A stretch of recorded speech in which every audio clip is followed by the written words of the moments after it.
श्रीवास आदि गौर भक्तवृंद की जय। श्री कृष्ण चैतन्य प्रभु नित्यानंद श्री राधा श्रीवास आदि गौर भक्तवृंद की जय। श्री कृष्ण चैतन्य प्रभु नित्यानंद श्री गौर भक्तवृंद की जय। बहुत बहुत धन्यवाद। हम्म, Hare Krishna Alok Prabhu ji, thank you for joining.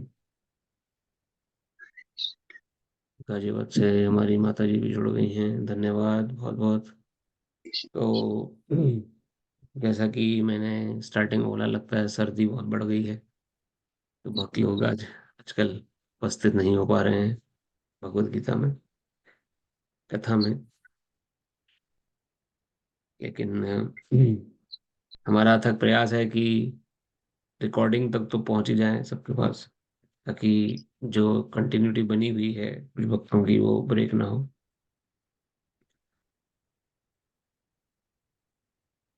भगवान के सत्संग में और यही बस अंतर है। भगवान वर्णन करते हैं कि एक बार नारद जी ने भगवान कृष्ण से प्रश्न किया, प्रभु आप कलयुग में कहाँ वास करेंगे, इधर आपका ठिकाना होगा। तो भगवान वर्णन करते हैं शास्त्र के अनुसार, भगवान नारद जी वर्णन करते हैं, नाहम बसामि वैकुंठे न योगी नाम हृदय न च। ना मैं वैकुंठ में वास करूंगा, ना योगियों के हृदय में। यत्र मत्र भक्ता गायन्ति तिष्ठामि तत्र नारद।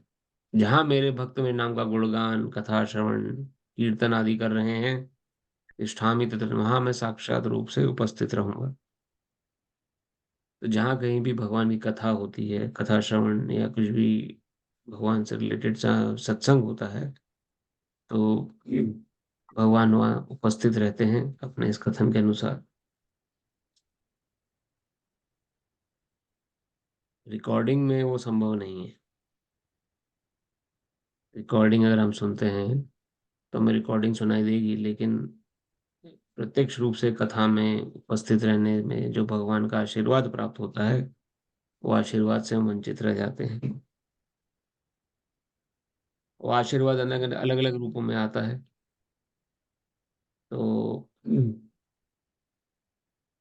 हमारे गुरु महाराज बहुत कृपा करके उन्होंने हमें जो इस लायक बनाया कि हम कुछ बोल पाए। तो जो कुछ भी हमारे जो कथा के बोलने की शक्ति है, सामर्थ्य है, ज्ञान है, ये सब हमारे गुरु की कृपा है। और उस कृपा को हमें कोई अपना पर्सनल कोई योगदान नहीं है, न पर्सनल कोई क्वालिटी है हमारे अंदर। पूर्ण रूप से गुरु जी के कृपा के कारण ही कुछ हम बोल पाते हैं। तो हम लोग 13वें अध्याय को के मध्यस्थ में हम लोग पहुंच गए हैं, जिसमें भगवान ने 4 प्रश्नों के उत्तर दे दिए हैं अर्जुन के। ये हम पढ़ चुके हैं पहले। तो आज हम जो अर्जुन के बचे हुए प्रश्न हैं, 2 प्रश्न, प्रकृति क्या है और पुरुष कौन है, इस पे भगवान ने जो संवाद दिया है उस पे चर्चा करेंगे। और उसके बाद ये चैप्टर जो है ये समापन की तरफ आगे बढ़ेगा, क्योंकि अर्जुन के 6 प्रश्नों के उत्तर मिल जाएंगे। तो इन इस चैप्टर के माध्यम से हमने क्या क्या सीखा वो हमें जानने को मिलेगा। और हम उस सीख को कैसे अपने जीवन में अप्लाई कर सकते हैं, ये भी हम एनालाइज कर पाएंगे। तो ये हम लास्ट सेक्शन की तरफ बढ़ रहे हैं इस चैप्टर के।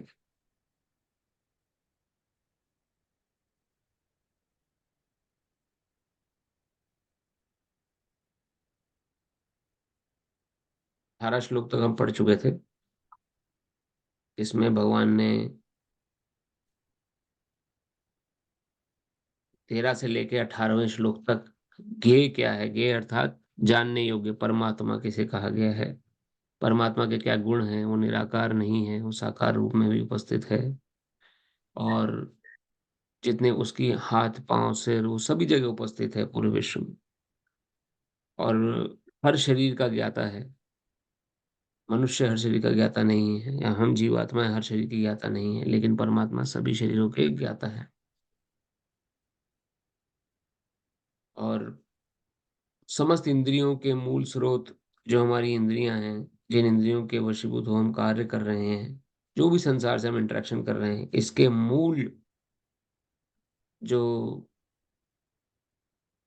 सुपरवाइजर हैं वो भगवान कृष्ण है। इसलिए उनको ऋषिकेश भी कहा जाता है। भगवान का एक नाम ऋषिकेश, ऋषि अर्थात इंद्रिय, ईश मतलब ऋषि, ईश, ईश मतलब ईश्वर, जो इंद्रियों के ईश्वर है, जो इंद्रियों के स्वामी हैं, इंद्रियों के जो समस्त प्रकार की इंद्रियां हैं, उनके सुपरवाइजर हैं भगवान श्री कृष्ण। इंद्रियों के स्वामी होने के बाद इसलिए इंद्रियों के कंट्रोल में नहीं आते हैं। हम जीवात्मा इंद्रियों के कंट्रोल में आ जाती हैं। हमें इंद्रियां अपने अपने हिसाब से नचाती हैं। जैसे आंख रूपी इंद्री है या कर्ण रूपी इंद्री है, जो भी ज्ञान इंद्रियां हैं अपने हिसाब से ज्ञान कराएंगे और फिर हमें उनके हिसाब से चलना पड़ेगा। लेकिन भगवान के साथ ऐसी परिस्थिति नहीं है, क्योंकि वो इंद्रियों के ईश्वर हैं, समस्त इंद्रियों के ईश्वर हैं। इसलिए कोई व्यक्ति अगर क्लेम करता है मैं ही भगवान हूं या भगवान बन सकता हूं आगे चल के, वो वास्तव में मूर्खता का प्रदर्शन कर रहा है। भगवान की स्थिति तक पहुंचना किसी जीवात्मा के बस में नहीं है।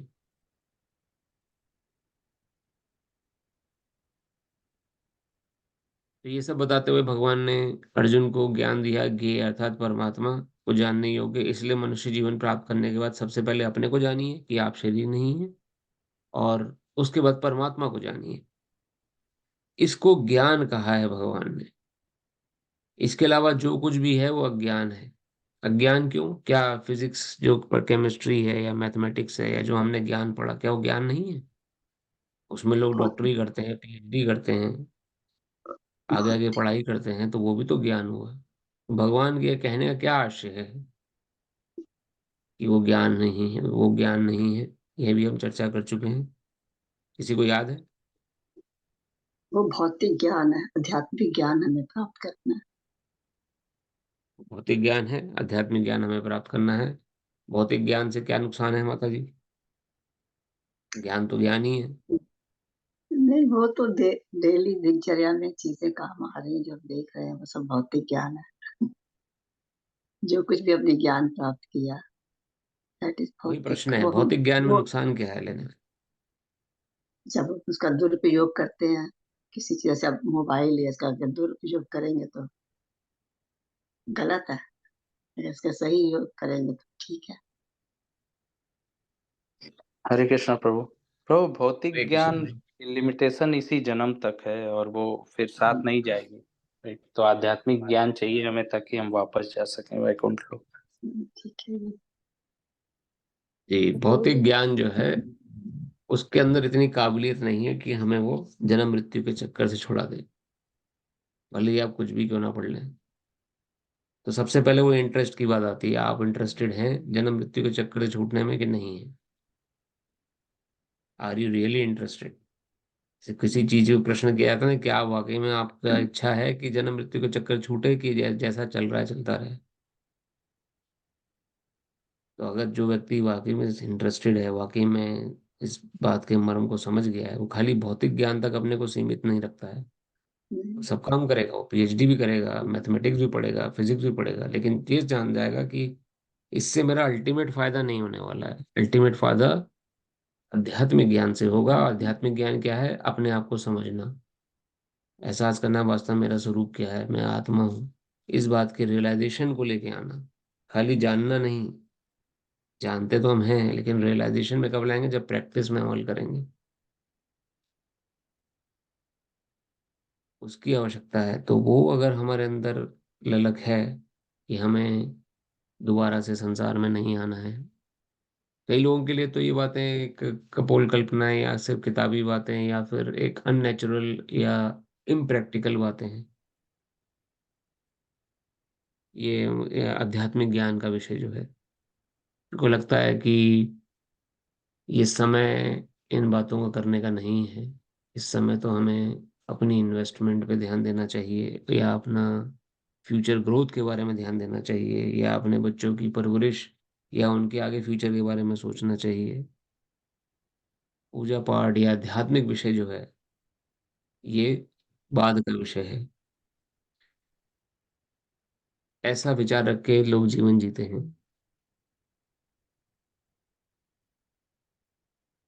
वो भी गलत नहीं, क्योंकि एक्चुअली क्या है कि हमारे अंदर इम्पोर्टेंस किस चीज की ज्यादा है वो मायने रखती है। आप किस चीज को ज्यादा इम्पोर्टेंस देते हैं। अगर इम्पोर्टेंस हम देते हैं आध्यात्मिक विषय को, तो निश्चित रूप से उसके बारे में चर्चा करेंगे, उसके बारे में और जानने का प्रयास करेंगे। लेकिन अगर इम्पोर्टेंस हम देते हैं भौतिक ज्ञान को, तो भौतिक ज्ञान में हम उसकी तरफ झुकाव हमारा ज्यादा रहेगा। लेकिन यहाँ पे शास्त्र मत क्या है, भौतिक ज्ञान ले लीजिए, इसको कोई मनाही नहीं है, लेकिन भौतिक ज्ञान आपको इसी धरातल पर रखेगा, जैसे प्रभु जी ने बताया अभी, इसी धरातल पर, अर्थात कि इस जन्म मृत्यु के चक्कर से छूटने का रीजन नहीं बता पाएगा, कैसे छूटा जाए। किसी भी भौतिक ज्ञान की बात कर लीजिए, भले ही आप बढ़ चढ़ जाएंगे उसमें, भले ही आपने पीएचडी कर ली उस ज्ञान में, लेकिन वो ज्ञान जो है कैसे जन्म मृत्यु के चक्कर से छूटा जाए ये बताएगा ही नहीं, बता ही नहीं सकता, उसको पता ही नहीं है, ना वो जानना चाहता है। आध्यात्मिक ज्ञान की शुरुआत ही वहां से होती है कि आप शरीर नहीं, आप आत्मा है। भगवत गीता की शुरुआत ही उसी से हुई। तो इस सब बातों को सुन के क्या लगता है, इस बातों को सुन के लगता है कि आध्यात्मिकता जो है पूर्ण रूपेण एक इंडिविजुअल व्यक्ति का विषय है। मतलब ऐसा नहीं कि किसी को थोपा जाए ज्ञान ये। हम भगवत गीता पढ़ सकते हैं, आपको भगवत गीता सुना सकते हैं, लेकिन प्रयास आप ही को करना है। ये इंडिविजुअल विषय है। इंडिविजुअल मतलब आपका खुद का, आप खुद अगर इच्छा रखेंगे तो आगे बढ़ पाएंगे। भले ही आप भगवत गीता सुन रहे हैं या सुनेंगे, आत्मसात करेंगे, जैसा भी है, लेकिन आगे जब भी बढ़ पाएंगे जब आप खुद सीरियस होंगे। आगे बढ़ने में ये सहायता नहीं करेगी अगर आप भगवत गीता जो आप सुन रहे हैं जब तक अगर आपके विचारों में या आपके व्यवहार में भगवत गीता के अनुसार बदलाव नहीं आ रहा है।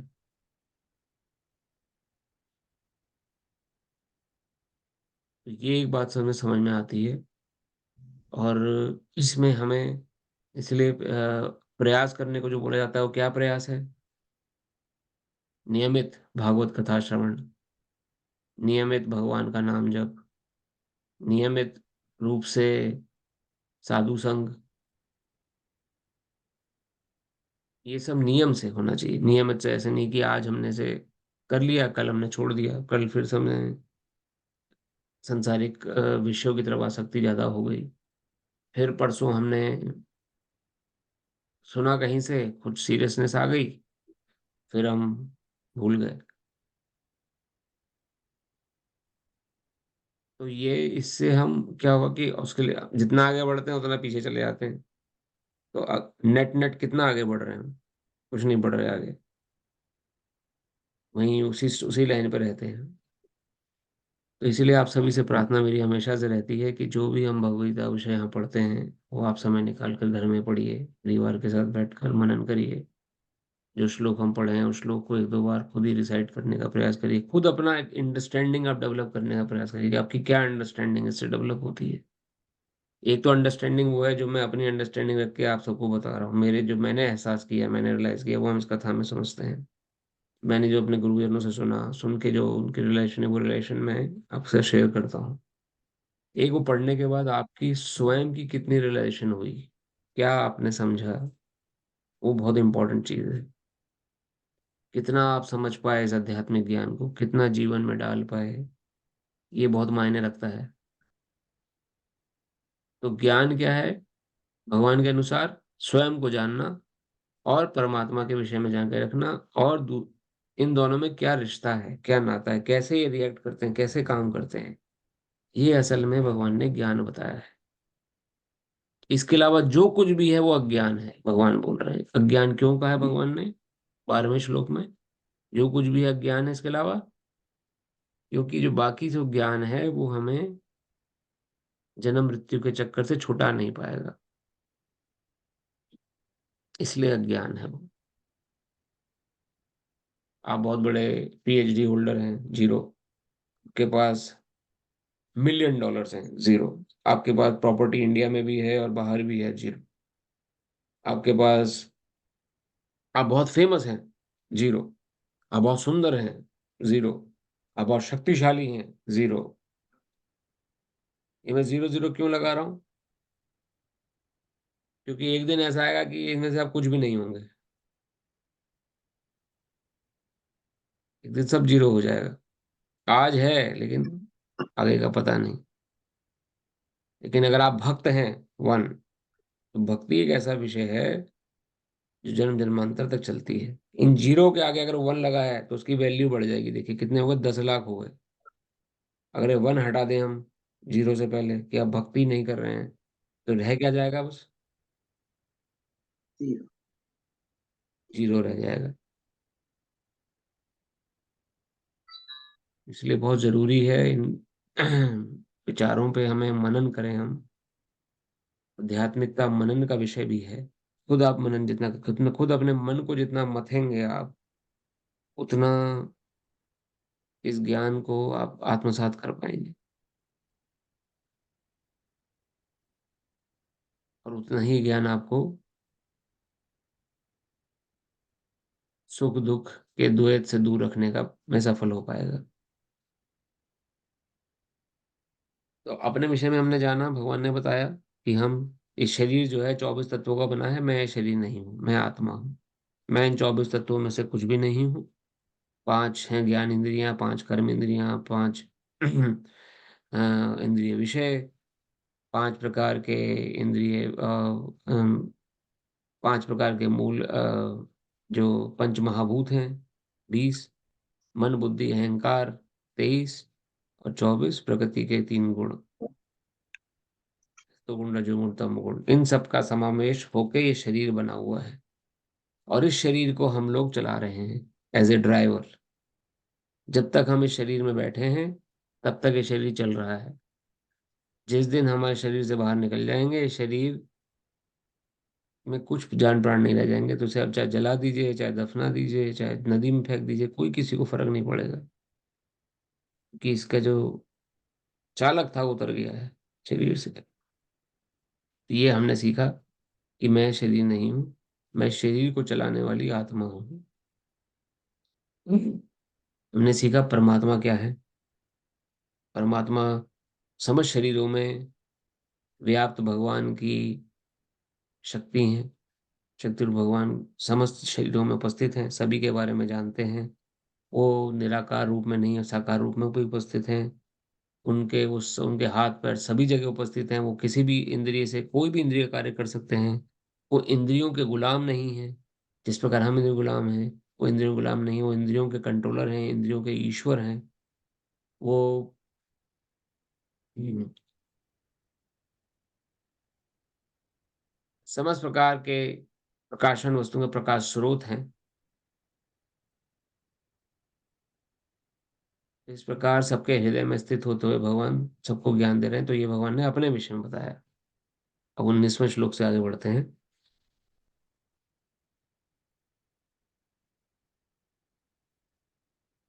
इति क्षेत्रं तथा ज्ञानं ज्ञेयं चोक्तं समासतः मद्भक्ता एतद्विज्ञाय मद्भावयोपपद्यते। इस प्रकार मैंने कर्म क्षेत्र, शरीर, ज्ञान तथा ज्ञेय का संक्षेप में वर्णन किया है। इसे केवल मेरे भक्त ही पूरी तरह समझ पा सकते हैं, और इस तरह मेरे स्वभाव को प्राप्त होते हैं। तत्पर श्रील प्रभुपाद की जय। तात्पर्य, भगवान ने शरीर, ज्ञान तथा ज्ञेय का संक्षेप में वर्णन किया है। ये ज्ञान 3 वस्तुओं का है: ज्ञाता, ज्ञेय तथा जानने की विधि। ये तीनों मिलकर विज्ञान कहलाते हैं। पूर्ण ज्ञान भगवान के अनन्य भक्तों द्वारा प्रत्यक्षतः समझा जा सकता है। अन्य इसे समझ पाने में असमर्थ रहते हैं। अद्वैतवादियों का कहना है कि अंतिम अवस्था में ये तीनों बातें एक हो जाती हैं, लेकिन भक्त ऐसा नहीं मानते। ज्ञान तथा ज्ञान के विकास का अर्थ है अपने को कृष्ण भावनामृत में समझना। हम भौतिक चेतना द्वारा संचालित होते हैं, लेकिन जो ही हम अपनी सारी चेतना कृष्ण के कार्यों में स्थानांतरित कर देते हैं, और इसका अनुभव करते हैं कि कृष्ण ही सब कुछ है, तो हम वास्तविक ज्ञान प्राप्त कर सकते हैं। दूसरे शब्दों में, ज्ञान तो भक्ति को पूर्णतया समझने के लिए प्रारंभिक अवस्था है। 15वें अध्याय में इसकी विशद व्याख्या की गई है। अब हम सारांश से ये कह सकते हैं कि श्लोक नंबर 6 तथा 7 के महाभूतानी से लेकर चेतना धृति तक भौतिक तत्वों तथा जीवन के लक्षणों की कुछ अभिव्यक्तियों का विश्लेषण हुआ है। ये सब मिलकर शरीर तथा कार्यक्षेत्र का निर्माण करते हैं तथा श्लोक नंबर 8 से लेकर 12 तक अमानित्वम से लेकर तत्व ज्ञानार्थ दर्शनम तक कार्यक्षेत्र ने दोनों प्रकार के ज्ञाताओं अर्थात आत्मा तथा परमात्मा के ज्ञान की विधि का वर्णन हुआ है। श्लोक 13 से लेकर 18 में अनादि मत परम से लेकर हृदय सर्वस्य विष्ठितम तक जीवात्मा तथा परमात्मा का वर्णन हुआ है। इन प्रकार तीनों बातों का वर्णन हुआ है, कार्य क्षेत्र शरीर, जानने की विधि तथा आत्मा एवं परमात्मा। यहाँ इसका विशेष उल्लेख हुआ है कि भगवान के अनन्य भक्त ही इन तीनों बातों को ठीक से समझ सकते हैं। अतएव ऐसे भक्तों के लिए भगवत गीता अत्यंत लाभप्रद है। वे ही परम लक्ष्य अर्थात परमेश्वर कृष्ण के स्वभाव को प्राप्त कर सकते हैं। दूसरे शब्दों में केवल भक्त ही भगवत गीता को समझ सकते हैं और वांछित फल प्राप्त कर सकते हैं, अन्य लोग नहीं। तो यहाँ पे ऑडियंस डिसाइड हो गई कि भगवत गीता कौन लोग पढ़ सकते हैं, किसको समझ में आएगा। पढ़ने वाले तो बहुत सारे लोग हैं, पढ़ने वाले तो पढ़ के छोड़ देते हैं, लेकिन समझ में उनको कुछ नहीं आता क्या पढ़ा, किससे क्या भगवान कहना चाह रहे हैं। इसलिए समाज में आप देखेंगे तो भगवत गीता की बहुत सारी कॉपियां हैं, उपलब्ध हैं। गीता प्रेस गोरखपुर की एक भगवत गीता है, फिर औरबिंदो जी की संप्रदाय की जी एक और भगवत गीता है, स्वामी विवेकानंद जी की एक भगवत गीता है। अलग अलग संप्रदाय, अलग अलग धर्मों के इतनी भगवत गीता की आवश्यकता ही क्या है। अगर आपने गीता के ज्ञान को समझ लिया है तो खाली एक ही गीता काफी है। लेकिन सबने अपने विचार से कैसे गीता ज्ञान को एक्सेप्ट किया, उस हिसाब से अपने हिसाब से अपनी टिप्पणी लिख के गीता लिख दी। ये श्रील प्रभुपाद ने इसलिए भगवत गीता का नाम भगवत गीता एज इट इज रखा, यथानुरूप जैसी भगवान ने कही वैसी। हम अपने ना कोई जोड़ घटा कर रहे हैं ना कुछ कर रहे हैं, जैसा हमें शास्त्रों के रेफरेंस से मिला वैसा हम इसमें उपस्थित करने का प्रयास कर रहे हैं। इसलिए Bhagavad Gita as it is Srila Prabhupada ji द्वारा रचित जो ग्रंथ है, इसको अगर आप पढ़ेंगे तो आपको ऑथेंटिक ज्ञान मिलेगा। किसी का तोड़ मरोड़, किसी की मन की विचारधारा या जो कि दूषित विचारधारा से संबंधित ज्ञान नहीं होगा। तो यहाँ पर इस ज्ञान, लेकिन इन बातों को कौन समझ पाएगा? इन बातों को वही समझ पाएगा जो भक्त है। जो अभक्त है वो आसानी से मूर्ख बना दिए जाएंगे। कोई भी भगवत ले ली, कुछ लोग कहते हैं भगवत गीता वास्तव में हमारे मन में उठने वाले द्वंद्व हैं। मन कहता है अच्छा, दूसरा मन कहता है बुरा है। ये जो द्वंद्व की भावना बन जाती है, यही भगवत गीता है। कुछ लोग कहते हैं कि भगवत गीता वास्तव में दो पक्षियों का संवाद है। ये अलग अलग विचारधाराएं पता नहीं क्यों की हैं। असल में क्या भगवान भगवत गीता में कहना चाह रहे हैं नहीं समझ पाए। कौन समझ पाता है? खाली भक्त, क्योंकि वही जानता है कि भगवान ने क्या कहा है। अनन्य भक्त ही समझ पाते हैं कि भगवान कहना क्या चाह रहे हैं। यहाँ से एक पुष्टि और होती है कि भक्ति अगर हम कर रहे हैं, भगवान की नाम जब, भक्ति का अर्थ क्या है? भक्ति का अर्थ है डिवोशनल सर्विस, भगवान की सर्विस। 9 प्रकार की निविदा भक्ति, डिवोशनल सर्विस अगर हम कर रहे हैं, श्रवणम कीर्तनम विष्णु स्मरणम पाद सेवनम अर्चनम वंदनम दास्यम साख्यम आत्मनिवेदनम, इनमें से कोई एक मार्ग अगर हमने चुन रखा है, या तो रेगुलरली श्रवण कर रहे हैं भगवान की कथा का, या रेगुलरली कीर्तन करते हैं सबके साथ बैठकर भगवान का, श्रवणम कीर्तनम विष्णु स्मरणम, या भगवान विष्णु का स्मरण करते हैं, अर्चनम वंदनम दास्यम साख्यम आत्मनिवेदन, कोई भी इनमें से प्रोसेस अपनाते हैं तो हम भक्ति कर रहे हैं। और अगर हम इनमें से प्रोसेस हम फॉलो कर रहे हैं तो हमें असल में सही सही ज्ञान प्राप्त हो रहा है। कोई उसमें तोड़ मरोड़ या अडल्ट्रेशन नहीं है उस ज्ञान में। अगर हमारी नवदा भक्ति में से कोई भी भक्ति मार्ग जो हमने चुना वो नियमित रूप से चल रहा है, तो भक्त ही भगवान को जान सकते हैं, अभक्त भगवान को नहीं जान सकते। ना इन बातों को उनको समझ में आएगी। श्लोक संख्या नंबर 20। प्रकृतिं पुरुषं चैव विद्यनादि उभाव्यपि विकारांश गुणांश्चैव विद्धि प्रकृति संभवान। प्रकृति तथा जीवों को अनादि समझना चाहिए, उनके विकार तथा गुण प्रकृति जन्य हैं। प्रकृति तथा जीव को अनादि समझना चाहिए। तात्पर्य श्रील प्रभुपाद की जय। इस अध्याय के ज्ञान से मनुष्य शरीर तथा शरीर की ज्ञाता जीवात्मा परमात्मा दोनों को जान सकता है। देखिए यहाँ पे वर्णन हो रहा है, इस अगर अध्याय को हमने समझ लिया तो शरीर क्या है हम समझ जाएंगे वास्तव में, और अपने को डिफ्रेंशिएट कर पाएंगे। और शरीर का ज्ञाता कौन है? शरीर क्रिया क्षेत्र है और प्रकृति से निर्मित है।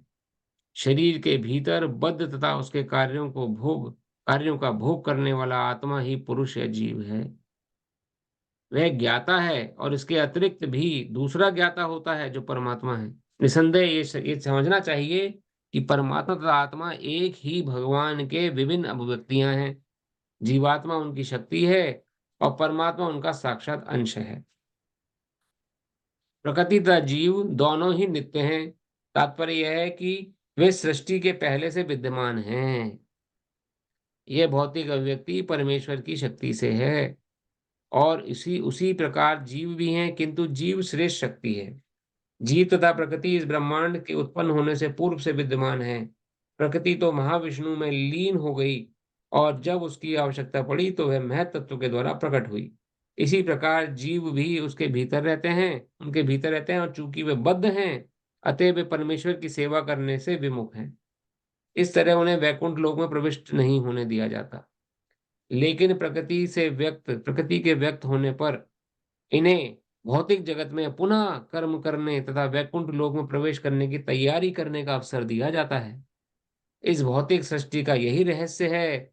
वास्तव में जीवात्मा मूलतः परमेश्वर का अंश है, लेकिन अपने विद्रोही स्वभाव के कारण वे प्रकृति के भीतर बद्ध रहता है। इसका कोई महत्व नहीं है कि ये जीव या श्रेष्ठ जीव किस प्रकार प्रकृति के संपर्क में आए, किंतु भगवान जानते हैं कि ऐसा कैसे और क्यों हुआ। शास्त्रों में भगवान का वचन है कि जो लोग प्रकृति द्वारा आकृष्ट हैं वे कठिन जीवन संघर्ष कर रहे हैं। लेकिन इस श्लोक के वर्णन से यह निश्चित समझ लेना चाहिए होगा कि प्रकृति के तीन गुणों के द्वारा उत्पन्न विकार प्रकृति की ही उपज है। उत्पन्न विकार प्रकृति की ही उपज है। जीवों के सारे विकार तथा प्रकार शरीर के कारण हैं। जहां तक आत्मा का संबंध है सारे जीव एक ही हैं। तो यहाँ पे स्पष्ट वर्णन हुआ है प्रकृति जो नेचर है वो क्या है। वास्तव में वो भी भगवान की शक्ति है, जिसे हम कहते हैं नेचर। नेचर के द्वारा ये सब काम हो रहा है। नेचर के द्वारा संतान उत्पत्ति या प्रोग्रेस होती है। फिर नेचर जैसे हम नेचर का रेफरेंस देते हैं, वास्तव में वो भी क्या है, वो भगवान की शक्ति बताई गई है। तो अल्टीमेटली सोर्स क्या हुए हर चीज के? भगवान हुए। भगवान की शक्ति भगवान की इच्छा से ही तो काम कर रही है। तो यहाँ पर ये देखिए शुरू की जो 4 लाइनें हैं इंपॉर्टेंट है। दूसरे श्लोक की, प्रकृति तथा जीव दोनों ही नित्य हैं। तो हम भी नित्य हैं। नित्य अर्थात ना आपकी मृत्यु होगी ना मेरी मृत्यु होगी। ये शरीर छोड़ेंगे बस हम। एक दिन ये शरीर मैं भी छोड़ दूंगा, आप भी छोड़ देंगे, कोई नहीं बचा। लेकिन हम नहीं मरेंगे, हमारी स्थिति बनी रहेगी। प्रकृति जीव दोनों ही नित्य हैं, यहाँ पे पुष्टि हो रही है। तात्पर्य यह है कि सृष्टि से पहले से विद्यमान, और सृष्टि के पहले से विद्यमान है हम लोग। जिस समय सृष्टि नहीं भी थी तब भी हम उपस्थित थे, क्योंकि भगवान के अंश है ना, भगवान के ही स्वरूप है। तो हमारी स्थिति थी बनी हुई। ऐसा नहीं था कि हम अभी 40 साल पहले 50 साल पहले पैदा हुए हैं। वो शरीर पैदा हुआ है, शरीर की डेट ऑफ बर्थ है, आपकी नहीं है। डिफरेंस को समझना जरूरी है। ये भौतिक अभिव्यक्ति परमेश्वर की शक्ति है से है, और उसी प्रकार जीव भी है, किंतु जीव श्रेष्ठ शक्ति है। तो हम जीव जो हैं हम भी भगवान की शक्ति हैं, और ये भौतिक प्रकृति जिसे नेचर कहा जाता है ये भी भगवान की शक्ति है। दोनों ही भगवान से उत्पन्न हुए, लेकिन जीव प्रकृति से श्रेष्ठ है क्योंकि भगवान की सेवा में लग सकता है। जीव तथा प्रकृति इस ब्रह्मांड से के उत्पन्न होने से पूर्व से विद्यमान है। प्रकृति तो महाविष्णु में लीन हो गई और जब की आवश्यकता पड़ी तो महत्व द्वारा प्रकट होती हुई है। महत तत्व जो है श्रीमद् भागवत में इसका वर्णन आता है, अ लंप ऑफ मैटर, इसे महत तत्व कहा गया है, इसे प्रधान भी कहा जाता है। और ये भगवान की भौतिक शक्ति जो है उनका सूचक है, उनका रिप्रेजेंटेटिव है। भगवान की भौतिक शक्ति क्या है? अगर हम पर्सोनिफिकेशन में जाएं, पर्सोनिफाई करें, तो शास्त्र वर्णन करता है दुर्गा देवी जो है, या अम्बा, या फिर पार्वती, शिव पत्नी, शिव जी जो है, शिव जी की धर्म पत्नी जो है दुर्गा देवी, वो भगवान की भौतिक शक्ति, ये महत्व तत्व को की सूचक है, उनके कंट्रोल में है, इसलिए उनका नाम दुर्गा पड़ा। दुर्ग अर्थात किला। तो संसार एक किले के समान है ये, जिसमें हम सभी जीवात्माएं बद्ध हैं। कैसे बंद हुए पता नहीं, कैसे फंस गए इस दुर्ग में, नो बडी नोज दैट। कोई नहीं जानता इस बात को, भगवान जानते हैं बस। लेकिन सच्चाई क्या है कि फंस चुके हैं इस दुर्ग में, इस संसार रूपी दुर्ग में हम सभी जीव फंसे हुए हैं। हमारा असल घर क्या है? वैकुंठ लोक। लेकिन संसार रूपी दुर्ग में क्यों फंस गए, यहाँ इसका वर्णन हो रहा है। इसी प्रकार जीव भी उनके भीतर रहते हैं। किनके भीतर? परमात्मा महाविष्णु के भीतर। प्रकृति तो महाविष्णु में लीन हो गई और जब उसकी आवश्यकता पड़ी तो महत्व प्रकट हुई है। इसी प्रकार जीव भी उनके भीतर रहते हैं। इनके भीतर, महाविष्णु के अंदर।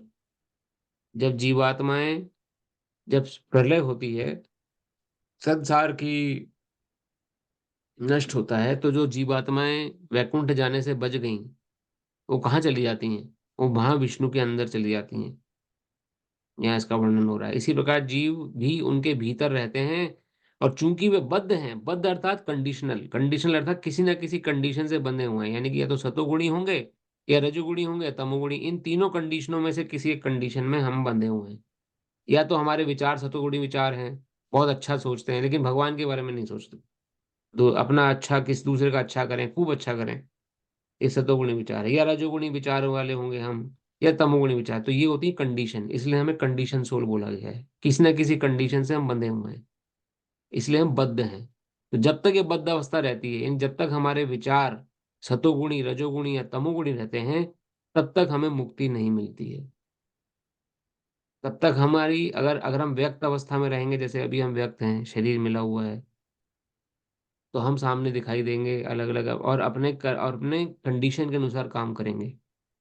जब अव्यक्त अवस्था में होते हैं, यानी जब शरीर नहीं होता है, तब हम कहाँ होते हैं? तब महाविष्णु के अंदर, शरीर के अंदर हम लोग रहते हैं। इसी प्रकार जीव उनके भीतर रहते हैं, चूंकि वे बद्ध हैं, अतः वे परमेश्वर की सेवा करने से विमुख हैं। तो ये कारण है, देखिए, तीनों कारणों, तीनों गुणों में बद्ध होने के कारण हम भगवान की सेवा से विमुख हो चुके हैं। मन ही नहीं लगता पूजा पाठ करने, भगवान की आरती करने में, भगवान की सेवा करने में। सेवा क्या है? वही नवदा भक्ति मार्ग, भगवान की सेवा है, भगवान की कथा श्रवण, ये भगवान की सेवा है। भगवान के नाम का कीर्तन करना है, भगवान की सेवा है। प्रचार करना भगवान की सेवा है। श्रवण कीर्तन विष्णु स्मरण, स्मरण करो भगवान का, नहीं होता है क्योंकि बद्धावस्था है ना, कंडीशन है। ये कंडीशन सोल जब तक हम बने रहेंगे, तब तक हमें ना भगवान की कथा में मन लगेगा, ना हमें ना हमें भगवान का नाम जप में मन लगेगा, ना हमें भगवान की स्मरण में, ना चिंतन में, ना उनको नमस्कार करने में, वंदन में, ना मंदिर जाने में हमारा मन करेगा। मंदिर के भी हम हजार बहाने ढूंढेंगे कि ना जाए तो अच्छा है, कोई बहाना नहीं निकला। क्यों? क्योंकि बद्धावस्था है, बीमार हैं हम लोग। इसे बीमारी कहा गई, भव रोग, संसारी रोग कहा गया। जैसे कि एक पीलिया का रोगी होता है, पीलिया के रोगी को मीठा ही कड़वा लगता है। उसे गन्ने का जूस आप पिलाएंगे तो उसे कड़वा लगेगा, उसे अच्छी चीज बताएंगे तो कहेगा नहीं, गलत है। उसी प्रकार से हम सभी जो भवरोगी, संसारी रोगी होके, जो कंडीशन, जो कि इन तीनों गुणों की चपेट में आ गए, इस कारण से भगवान की सेवा से विमुख हो गए, और विमुख होने के कारण बद्ध हो गए। हमने कमिट किया ना ऑफेंस एक, इस ऑफेंस होने के कारण दुर्गा जी जो हैं, दुर्गा देवी जो जेलर हैं संसार की, उन्होंने हमें इस किले में बंद कर दिया। इस किले में हम भी आप सभी हैं। जब तक बद्ध रहेंगे तब तक या तो शरीर धारण करते रहेंगे संसार में, या महाविष्णु के अंदर सुप्त अवस्था में पड़े रहेंगे। वैकुंठ लोग नहीं जा पाएंगे, वो यहाँ वर्णन हुआ है। इस तरह वैकुंठ में प्रविष्ट होने नहीं दिया जाता सेवा की, इस तरह उन्हें वैकुंठ में प्रवेश नहीं लिया जाता। तो वैकुंठ में हमारा प्रवेश क्यों नहीं हो पा रहा है अभी तक? वैकुंठ में प्रवेश नहीं हुआ क्योंकि हम बद्ध अवस्था है, हमें अच्छा ही नहीं लगता भजन साधन करना, हमें पूजा पाठ करना, नाम जप करने में बोरियत होती है। एक समय तक कर पाते हैं फिर छोड़ देते हैं। हमें मन करता है कि और दूसरे काम करें। निंदा चुगली में मन ज्यादा लगता है, गलत खान पान में मन ज्यादा लगता है। ये सब सूचक हैं। आप देखिए कि सूचना दे रहे हैं कि हमारी अवस्था क्या है। और जो भक्त होता है उसका मन लगता है भगवान की भजन साधन में, नाम जप करने में। जितना समय वो बिता ले भगवत संबंधी बात उतना है उसे कम लगता है, 24 घंटे उसे कम लगते हैं। और थोड़े समय होते तो भगवान की और चर्चा सुनने को मिलती। लेकिन अभी हमारी वैसी अवस्था क्यों नहीं है? क्योंकि हम बद्धावस्था में हैं। और इसी बद्धावस्था में अगर शरीर छूटता है तो या तो हमें इसी संसार में शरीर मिलेगा क्योंकि बद्धावस्था है, या फिर उस समय मिला जिस समय प्रलय काल हुआ, तो प्रलय होते ही हमें महाविष्णु के अंदर कई जन्मों तक एक जैसे कोमा का पेशेंट होता है, ये भागवत में वर्णन आया है, वैसे सोता रहता है जीव, चला जाता है महाविष्णु के शरीर के अंदर। अब देखिए परम पिताएं ऐसे तो जीवात्मा को छोड़ नहीं सकते, हम है तो भगवान के ही अंश ना। भगवान अपने अंश को ऐसे तो छोड़ेंगे नहीं। लेकिन जानते हैं कि अभी ये बद्ध है, अभी इसका मेरे प्रति झुकाव नहीं है, तो इसे छोड़ थोड़ी सकता हूं मैं। भगवान कहते हैं तो अपने अंदर ही भगवान ले लेते हैं। फिर से मैं मौका दूंगा, फिर कभी जाके सृष्टि होगी तो फिर मौका दिया जाएगा। वही यहाँ वर्णन आ रहा है। लेकिन प्रकृति के व्यक्त होने पर, प्रकृति के व्यक्त होने यानी फिर से जब सृष्टि हुई, लेकिन प्रकृति के व्यक्त होने पर इन्हें, किन्हें? जो बद्ध जीव हैं, जो भगवान के अंदर सो रहे हैं, इन्हें भौतिक जगत में पुनः कर्म करने और वैकुंठ लोक में प्रवेश करने की तैयारी करने का अवसर दिया जाता है। तो आप सबको, हम सबको अवसर मिला हुआ है, तैयारी कर लीजिए अगर वैकुंठ जाना है। नहीं तो फिर वही बद्धावस्था आ जाएगी, फिर वही महाविष्णु के शरीर में सोना पड़ेगा कई जन्मों तक। फिर कब जाके प्रकृति, फिर से संसार की रचना होगी। उस संसार की रचना में अपने कर्म अनुसार हमें शरीर मिलेगा, और उस शरीर के अंदर रह के हम भक्ति कर पाएंगे। इस भौतिक सृष्टि का यही रहस्य है। शिला प्रभुपाद वर्णन कर रहे हैं, देखिए यही, दिस इज द रहस्य। इस भौतिक सृष्टि का यही रहस्य है। क्या रहस्य है? वास्तव में जीवात्मा मूलतः परमेश्वर का अंश है, लेकिन अपने विद्रोही स्वभाव के कारण वह प्रकृति के भीतर बद्ध रहता है। और ये हमें ज्ञान ही नहीं हो पाता कि हम बद्ध अवस्था में हैं, भौतिक प्रकृति के अंदर ही बद्ध रहेंगे, बंधे रहेंगे हमेशा। शास्त्रों में भगवान का वचन है, जो लोग प्रकृति द्वारा आकृष्ट हैं वे कठिन जीवन संघर्ष कर रहे हैं। लेकिन इस कुछ श्लोकों के वर्णन से ये निश्चित समझ लेना होगा कि प्रकृति के 3 गुणों के द्वारा उत्पन्न विकार प्रकृति की ही उपज है। तो ये जितने भी तीनों गुण है ना, रजोगुण सतोगुण तमोगुण, ये इस नेचर के कांटेक्ट में आकर ही हमें मिले हैं। जैसे ही हम इस संसार के कांटेक्ट में है, अब प्रश्न बनता है कि हम इसमें फंस कैसे गए? अगर ये बद्ध अवस्था है तो हम कैसे फंस गए ऐसी अवस्था में, कैसे हम भगवान से दूर हो गए?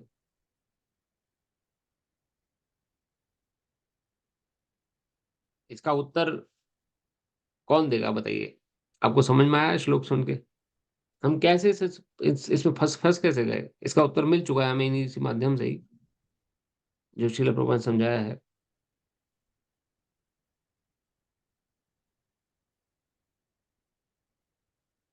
क्या आप सभी को समझ में आ रहा है हम लोग क्या वैसा तो नहीं कि बहुत हाई फाई कुछ चल रहा है?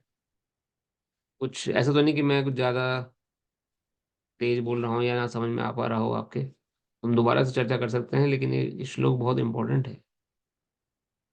अपने विद्रोही स्वभाव के कारण इसमें फंसे हुए हैं। किसके प्रति विद्रोह है हमारा माता जी? तो अब सब जो नियम है अभी इसको नहीं मान रहे, गलत काम कर रहे हैं। हमारा स्वभाव ठीक नहीं है दूसरों के प्रति, भगवान के प्रति।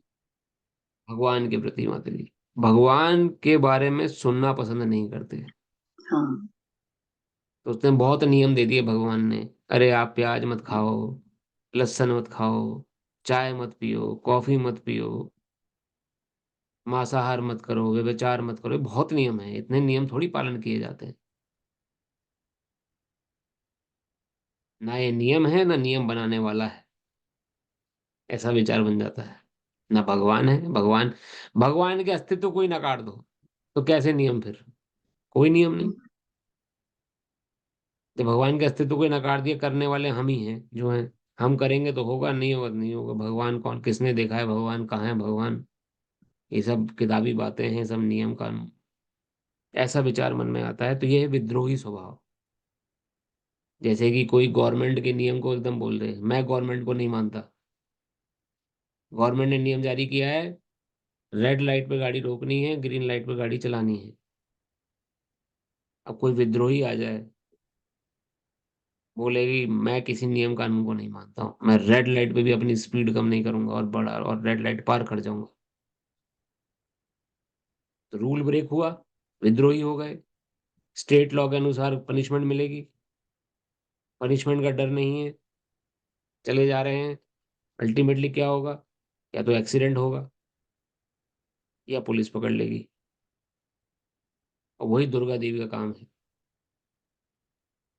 तो पकड़ लेती है, जैसी देखती है जीव विद्रोह कर रहा है भगवान से, नियमों का पालन नहीं कर रहा है, खूब मांसाहार कर रहा है, खूब व्यभिचार कर रहा है, खूब अपना समय प्रलाप में प्रजल्प में बिता रहा है, खूब अपना भगवान की भक्ति के लिए समय नहीं दे रहा है, जिस कारण से इसको मनुष्य शरीर मिला वही कारण को भूल गया है। इस अज्ञानता में, और अब कहेंगे हमें तो पता ही नहीं था। कुछ लोग बोलते हैं ना, हमें तो पता ही नहीं था कि हमें कि ये सब इतना जरूरी है, हमने तो कभी पढ़ा नहीं, ना हमें स्कूलों में सिखाया गया। उसका कोई सुनवाई नहीं होगी फिर। पता नहीं था कि इग्नोरेंस की कोई सुनवाई नहीं है। कोई चोर चोरी करे किसी स्टेट में जाके बोले जी, जज के सामने खड़े होगी, मुझे पता ही नहीं था कि आपके देश में चोरी की सजा फांसी है। तो जज क्या बोलेगा उसको, क्या माफ कर दिया जाए इसको? इसने चोरी करी लेकिन इसे पता नहीं था। चोरी हुई है तो सजा मिलेगी। उसी तरह से शास्त्र के नियम हमें पता हो या ना हो, हम अगर उल्लंघन करेंगे तो सजा निश्चित है। और सजा क्या है? बद्ध जीवन। सजा ऐसी नहीं कि डंडे पड़ रहे हैं या कुछ, बद्ध जीवन, इस बद्धावस्था से बाहर नहीं निकल पाएंगे। बार बार जन्म लेना पड़ेगा, बार बार यहाँ की समस्याएं देखनी पड़ेंगी, यहाँ की परेशानियां आएंगी और सब। और इससे मुक्त अवस्था क्या है कि सब मुक्त हो जाएं और वैकुंठ वापस चले जाएं। तो प्रकृति के द्वारा ये सब हो रहा है, ये प्रकृति का रहस्य है। भगवान समझा रहे हैं प्रकृति के इस रहस्य को समझिए। ये आपको बद्ध बनाए बैठी है क्योंकि आप मेरे प्रति विद्रोही हो गए। मेरी शरण में रहो तो मेरे प्रकृति आप पे कंट्रोल नहीं कर पाएगी। श्लोक संख्या नंबर 21। कार्य करण कर्तृत्व हेतु प्रकृति रुच्यते, पुरुषा सुख दुखानां भोक्तृत्व हेतु रुच्यते। प्रकृति समस्त भौतिक कारणों तथा कार्यों के हेतु कही जाती है, और जीव पुरुष इस संसार में विविध सुख दुख का भोग का कारण कहा जाता है। तात्पर्य, जीवों, शिल प्रपात की जय, जीवों में शरीर तथा इंद्रियों की विभिन्न अभिव्यक्तियां प्रकृति के कारण हैं। कुल मिलाकर 84 लाख भिन्न भिन्न योनियां हैं, और ये सब प्रकृति जन्य हैं। जीव के विभिन्न इंद्रिय सुखों से ये योनियां मिलती हैं। जो इस प्रकार इस शरीर का उस शरीर में रहने की इच्छा करता है, जब उसे विभिन्न शरीर प्राप्त होते हैं तो वह विभिन्न प्रकार के सुख तथा दुख भोगता है। उसके भौतिक दुख सुख उसके शरीर के कारण होते हैं, लेकिन उसके कारण नहीं। उसके भौतिक सुख दुख उसके शरीर के कारण होते हैं, स्वयं उसके कारण नहीं। उसकी मूल अवस्था में भोग में कोई संदेह नहीं रहता, अतएव वही उसकी वास्तविक स्थिति है। वह प्रकृति के पर प्रभुत्व जताने के लिए भौतिक जगत में आता है। वैकुंठ लोक में ऐसी कोई वस्तु नहीं होती। वैकुंठ लोक शुद्ध है, किंतु भौतिक जगत में प्रत्येक व्यक्ति विभिन्न प्रकार के शरीर सुखों को प्राप्त करने के लिए कठिन संघर्ष में रत रहता है। ये कहने की बात और स्पष्ट हो जाएगी कि यह शरीर इंद्रियों का कार्य है। ये शरीर इंद्रियों का कार्य है। इंद्रियां इच्छाओं की पूर्ति का साधन है। इंद्रियां इच्छाओं की पूर्ति साधन है। ये शरीर तथा हेतु रूपी इंद्रियां प्रगति द्वारा प्रदत्त हैं, और जैसा कि अगले श्लोक में स्पष्ट हो जाएगा, जीव को अपनी पूर्ण आकांक्षा तथा कर्म के अनुसार परिस्थिति के वश प्रदान या श्राप मिलता है। जीव की इच्छाएं तथा कर्म के अनुसार प्रकृति उसे विभिन्न स्थान में पहुंचाती है। जीव स्वयं ऐसे स्थान में जाने तथा मिलने वाले सुख दुख का कारण होता है। इस प्रकार का शरीर प्राप्त हो जाने पर वह प्रकृति के वश में हो जाता है, क्योंकि शरीर पदार्थ के कारण प्रकृति के नियमानुसार कार्य करता है। उस समय शरीर में ऐसी शक्ति नहीं है कि वह नियम को बदल सके। मान लीजिए कि जीव को कुत्ते का शरीर प्राप्त हो गया। जो ही वह कुत्ते के शरीर में स्थापित हो किया जाता है, उसे कुत्ते की भांति आचरण करना होता है। वह अन्यथा आचरण नहीं कर सकता। यदि जीव को सूकर का शरीर प्राप्त होता है, तो वह मल खाने तथा सूकर की भांति रहने के लिए बाध्य है। इसी प्रकार यदि जीव को देवता का शरीर प्राप्त होता हो जाता है, तो उसे अपने शरीर के अनुसार कार्य करना होता है। यही प्रकृति का नियम है। वेदों में मुंडक उपनिषद में इसकी व्याख्या इस प्रकार की गई है। द्वा सुपूर्णा सयुज्या सखायः। परमेश्वर जीव पर इतना दयालु, इतना कृपालु है कि वह सदा जीव के साथ रहता है। सभी परिस्थितियों में परमात्मा रूप में विद्यमान रहता है। आशा करते हैं आपको स्पष्ट समझ में आया होगा। जिस प्रकार के हमारे कर्म होंगे, वैसा शरीर हमें 84 लाख योनियों में से मिल जाएगा, लेकिन रहेंगे बद्ध ही। बद्धावस्था अलग अलग तरह की जेल है, समझिए आप। एक मनुष्य रूपी जेल है, एक कुत्ता रूपी जेल है, एक शूकर रूपी जेल है, एक मच्छर रूपी जेल है। ऐसी 84 लाख जेलें हैं। अब जिस जेल का कैदी आपको बनाया जाएगा, उस जेल के अनुसार नियम जो होंगे, वैसा हमें पालन करना पड़ेगा। जीवात्मा नहीं बदली है, देखिए, जीवात्मा नहीं, जीवात्मा सेम ही है। वही भगवान का अंश है। लेकिन वो जीवात्मा जो भगवान का अंश है, उसे अपने कर्म के अनुसार अलग अलग जेलों में जाना पड़ेगा, और उस जेल के नियमों का पालन करना पड़ेगा। अगर कुत्ते रूपी जेल में गया, तो कुत्ते की तरह भौंकना पड़ेगा, कुत्ते की तरह आचरण करना पड़ेगा। है तो भगवान की अंश, लेकिन व्यवहार कुत्ते की तरह करना पड़ेगा, क्योंकि बद्धावस्था है। शरीर कुत्ते का मिला हुआ है। इसी प्रकार सूअर का शरीर है, जो कि विष्ठा को खाता है, आनंद लेता है जीवात्मा, भगवान का अंश, लेकिन शूकर रूपी जेल में बंद होने के कारण शूकर रूपी आचरण करना पड़ रहा है। उसी प्रकार मच्छर है, मक्खी है, बैक्टीरिया हैं, कीटाणु हैं, पशु पक्षी हैं, पशु हैं अलग अलग प्रकार के। जिस प्रकार की जेल का चयन आप स्वयं करेंगे इच्छाओं के अनुसार, किसी का इच्छा होती है जी मुझे बहुत हवा में उड़ूं, मैं खूब अपना ऊपर आसमान में, वो पक्षी रूपी शरीर प्राप्त करता है। किसी की इच्छा होती है खूब मांसाहार करें, तो मनुष्य जो मांस खाने वाले पशु रूपी जेल में भेज दिया जाता है, उसके अनुसार उसे जीवन जीना पड़ेगा। किसी की इच्छा होती है कि कुछ काम धंधा है नहीं, सो जाए बस, सोने में जिसकी तृप्ति ज्यादा है, पोलर बियर 6 महीने सोता है। ऐसे अलग अलग योनियां हैं। ये योनियां यही काम दिखा रही हैं हमें कि आपकी इच्छाओं की पूर्ति के लिए ये शरीर है। ये शरीर बनाया किसने? प्रकृति ने। प्रकृति कौन है? भगवान की शक्ति है। और ये आपको बद्ध रखने का कार्य करती है। इसका काम ये जेलर का काम होता है ना, कैदी को जेल में बंद रखना। ऐसे हम जब तक कैदी हैं, जब तक हम भगवान के विद्रोह में हैं, विद्रोह कर रहे हैं, भगवान की शरण में नहीं जा रहे हैं, भगवान के द्वारा बताए हुए मार्ग पे नहीं चल रहे हैं, तब तक हम विद्रोही हैं। अन्य शब्दों में, जब तक हम भगवत गीता के साथ जीवन नहीं जी रहे हैं, तब तक हम विद्रोही हैं।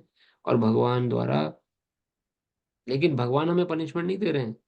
भगवान तो हमेशा हमारे साथ उपस्थित हैं परमात्मा रूप में, हमारी इंडिपेंडेंस में, लेकिन वो हस्तक्षेप नहीं करते हैं। उसका स्वभाव है कि जब जीव प्रेम करके स्वतः मेरी तरफ मुड़ेगा, तब कल्याण उसका तब होगा। जबरदस्ती नहीं कर रहे भगवान किसी से भी।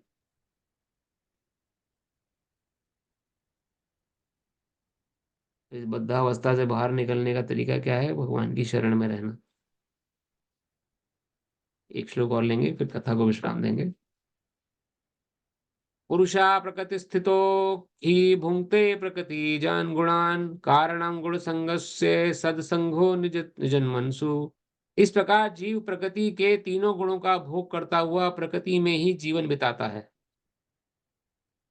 वो वैकुंठ जा ही नहीं पाता बेचारा। इस प्रकार जीव प्रकृति के तीनों गुणों का भोग करते हुए प्रकृति में ही जीवन बिताता है। यह उसकी प्रकृति के साथ उसकी संगति के कारण है। इस प्रकार उसे उत्तम तथा अधम योनियां मिलती रहती हैं। तात्पर्य श्लोक प्रपात की जाए। यह श्लोक ये समझने के लिए महत्वपूर्ण है कि जीव एक एक शरीर से दूसरे शरीर में किस प्रकार देहांतरण करता है। दूसरे अध्याय में बताया गया है कि जीव एक शरीर का त्याग कर दूसरा शरीर उसी तरह धारण करता है जिस प्रकार कोई वस्त्र बदलता है। वस्त्र का परिवर्तन इस संसार के प्रति आसक्ति के कारण है। जब तक जीव इस मिथ्या प्राकट्य पर मुग्ध रहता है तब तक उसे निरंतर देहांतरण करना पड़ता है। प्रकृति पर प्रभुत्व जताने की इच्छा के फलस्वरूप वह ऐसी प्रतिकूल परिस्थिति में फंसता रहता है। भौतिक इच्छा के वशीभूत हो उसे कभी देवता के रूप में तो कभी मनुष्य के रूप में, कभी पशु, कभी पक्षी, कभी कीड़े, कभी जल जंतु, कभी संत पुरुष तो कभी खटमल के रूप में जन्म लेना होता है। ये क्रम चक्र चलता रहता है और प्रत्येक परिस्थिति में जीव अपने को परिस्थितियों का स्वामी मानता रहता है जबकि वह प्रकृति के वश में होता है। स्वामी मानने का अर्थ क्या है? मेरे साथ मेरे अनुसार चल रहा है जी सब कुछ। मैं हूं मेहनती, मैं मेहनत करूंगा, पैसा कमाऊंगा, तभी कुछ होगा। पैसा कैसे भी कमाऊं, साम दाम दंड भेद, स्वामित्व जताने की इच्छा, अपने को सर्वे सर्वा समझना, ये भगवान प्रति विद्रोह। इसे कहा गया है परिस्थितियों का स्वामी समझना अपने को। परिस्थितियां हमारे वश में नहीं है लेकिन हम सब कुछ ठीक कर लेंगे। जैसे कि कुछ लोग, वैज्ञानिक लोग कहते हैं ना कि हम मृत्यु पे एक दिन विजय प्राप्त कर लेंगे। कई लोग हैं ऐसे बोलने वाले।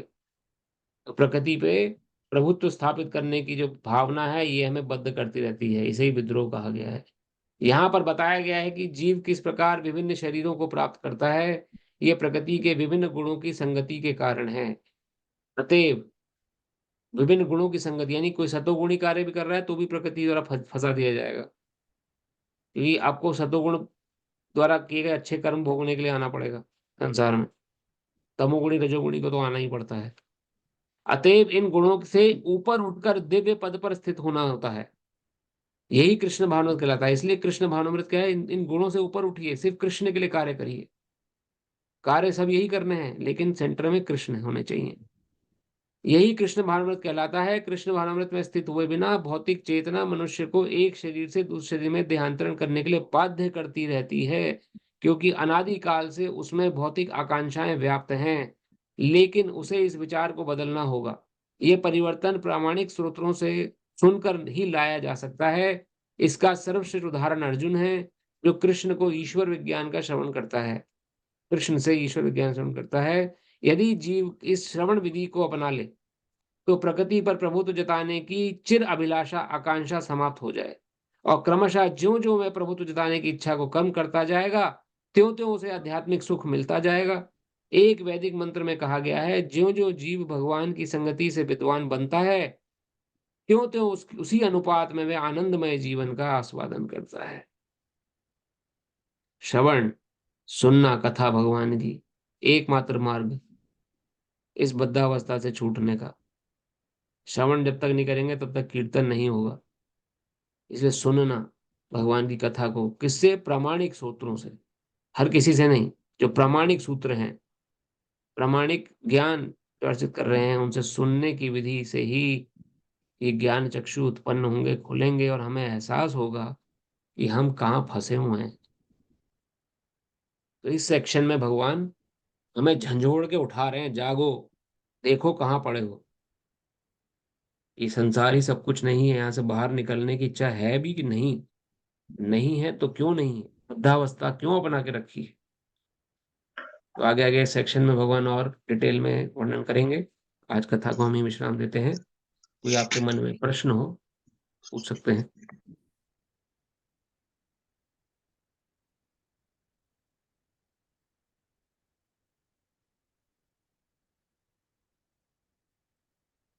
अगर प्रश्न नहीं है तो आशा करते हैं आप सभी को समझ में आया होगा। बहुत इंपॉर्टेंट सेक्शन है ये। प्रकृति किस प्रकार से जीव को बद्ध करती है, कैसे हम बद्धावस्था को प्राप्त हो जाते हैं और फिर अलग अलग शरीर धारण करते रहते हैं और हमें इसका ज्ञान ही नहीं होता है। और ऐसे कई जन्म बीत चुके हैं, आपके भी और मेरे भी, तभी तो हम इस संसार में पड़े हैं। अब जाके मनुष्य शरीर मिला है। मृत्यु नहीं होगी हमारी, शरीर बदलते रहेंगे बस हम ऐसे ही। चाहे हम इस बात को एक्सेप्ट करें या ना करें, चाहे हमें इन बातों पर विश्वास हो ना हो, ये प्रकृति के नियम हैं, वैदिक शास्त्रों की कथाएं हैं, वैदिक वचन हैं।